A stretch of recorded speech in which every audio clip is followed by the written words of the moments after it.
Those guys who will come out and say, Kasujja, we are behind your revolution. The technical people, those people who want to further their education in what? In coaching. Bengenda okulowozaako. So far balinga 20 benyinza okutwala. Tulina amasomero ag'enjawulo mu UK, tulina amasomero ag'enjawulo e Brazil, tulina amasomero ag'enjawulo e Denmark. There's a best friend of mine, he's a director of Special Olympics in England. His name is Steve Humphries. Modachi yazaliwa Holland naye nga Abangereza bamuwandiika okujja okukola emirimu. He has given me offer of 15 people from Uganda to be trained, to be given skills in Holland. That's why it is very important for anybody who has a touch with Alex Kasujja to gain something. Those coaches, benjogeddeko bajja kuyamba tebagenda kubeera mu Kampala. They will be given a permanent jobs in different areas in Uganda. Those 4 coaches I'm bringing to Uganda, when definitely I become a Fufa president in December. Even if I don't become a Fufa president, the league elections, they will serve for my what? My federation. We will station them in different areas in Uganda, just to tap talents like this. It will be very fantastic. Tusobola okwogera ku mupiira gwa Uganda obudde ne bukola ki ne buziba. I want to give you chances. You ask me questions. Nze mwagala tutandika okukyanga. You have anything to say, to ask me? Thank you very much for your statement. But for me, I want to know your profile. Not in football, but who is Kasujja? I'm seeing now. Kasujja was born in 1965. He brought up in a poor environment in Masaka, about 24 miles from Masaka town. Education from primary level to Kako Secondary School, A to A level. SES Agricultural College for diploma course in agriculture. Kasujja worked for Radio Uganda as a broadcaster and a journalist like you for 8 years. But on the side of Kasujja's football career, my football career started when I was just 7 or when I was little. I played for Kako Secondary School, I played for SES Agricultural College, I played for Little with Bank of Uganda. I remember Bank of Uganda. I had a nasty injury. I didn't last at Bank of Uganda, it was just 3 months. And when I joined the Radio Uganda, there was a guy here, the super heavyweight. I'm gonna put a memorial stone for him. His name was Chief Patrick Kawoya. He spotted my skills in football. Then he picked me, he appointed me as his technical advisor. The first year on Villa Executive, Villa enjoyed very successful season. We reached the finals of Africa with the Club Africain. The second year we reached the finals as well. It was Abiola Cup with the Shooting Stars of Nigeria. We also enjoyed several successes with this Kagame Cup. We had a Rango in 1993. Kawoya had a stroke. He was very sick and had a stroke. He ended up at Mulago Hospital. There was a group, of course, mumanyi bana Uganda abamu ekizibu ekiruma bana Uganda tebasiima beerabira mangu ate baagala nnyo okulaba kino ekiriwo kati. Kawoya ended up in the hospital. They said, Kawoya, you are sick, we don't need you. I was the first person to oppose this on the executive. Nengamba, no. We need to help him, we need to give him care. But the other group pushed the elections within 2 weeks. So Kawoya, we were discharging her from the hospital. We had discussions. I was the first person to be summoned by him, and the second person was Brigadier Moses Sali. I don't know whether he's general now.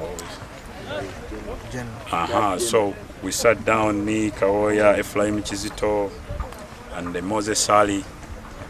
We asked ourselves, we belong to football. Kati batugobye mu club tugenda kuddawa. So there was two options. One, we were supposed to join Express Football Club where we came from originally, but Jajja Baffe, over to create another club that was Villa International. Villa International Football Club, he made a record here. Yajja Super Division 4. Is it Super League? Super League. I'm sorry, I'm addicted to. Within one season in Tujamo Super Division, or Super League, netukola nekyafaayo netuleta abazanyi batano mu timu y'eggwanga, Adamu Semugabi, Stephen Bogere, Umaru Senoga, Eliabu Kiwanuka n'Obutu.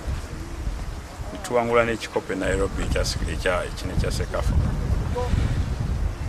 I had my private life. Some people they say Kasujja sports club of Villa International yagwa sula. I was unlucky kubanga natusa Villa International mu Super League. It was Friday at Mbale for Sambane State House, but I had a chance to move on my private life because Castro International, manufacturers of oil, they give me a scholarship to go for further studies in Durban, South Africa. I met Kawoya and I told him, okay, timu tujitusiza mu Super League. I've got my private life. I need to move on. I've got a family, I've got life. Then musubiza tujja kuyambagana. Joined my family in England in 2005. I came back here. I don't know whether some of you were at Fufa House. Yes. I donated something which they deny. They said Kasujja talina kye yali akoledde mu mupiira gwa Uganda. Kyokka nabawo ebintu ne bakola ki? After ngamaze okudonating ebintu ebyo, I went back to England ne bampeereza message. The Ministry of Sports appointed me as Ugandan sports ambassador to Europe and Asia and Latin America. They wanted me to link them up, to link the talents to Europeans and or to diaspora clubs and all that. 2006, I was appointed as the chairman of Michampara Football Club. They are currently the champions of Big Sunday League. Thanks a lot, Mr. Kasujja. Yeah. Main goes directed to the what is coming, because we've had the general assemblies around the corner. Yeah.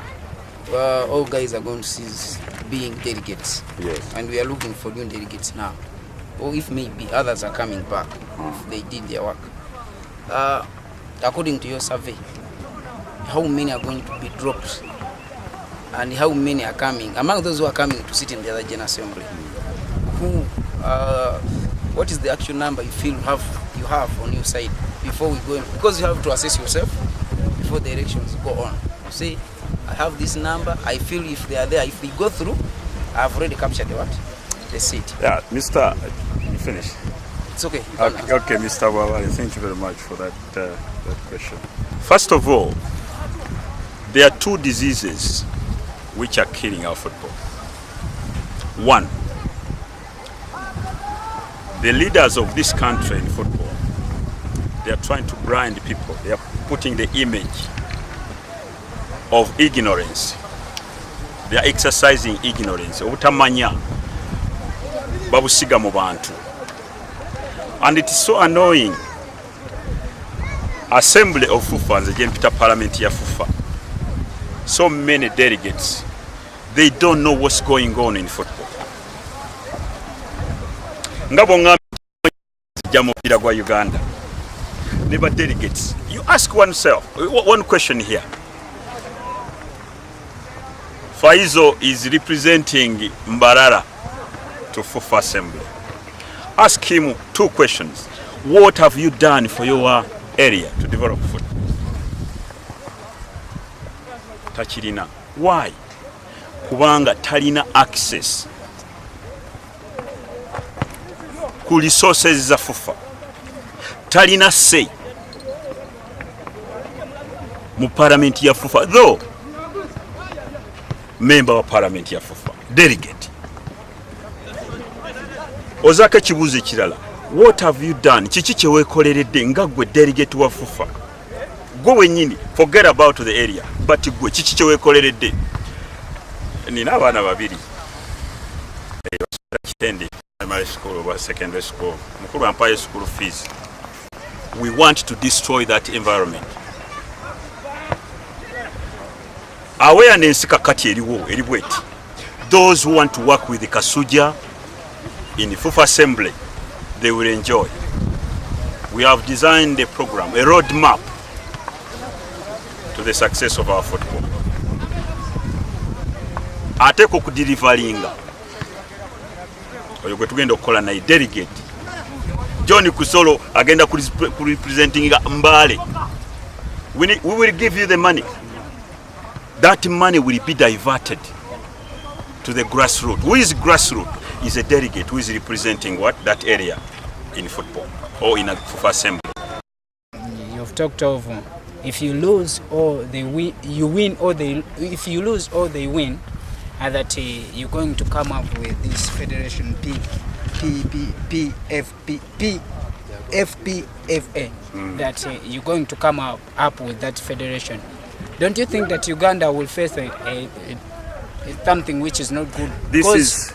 Wait a bit, because Kenya has faced such a thing, like last year, this edition of Africa Cup of Nations. That's why they are struggling up to now.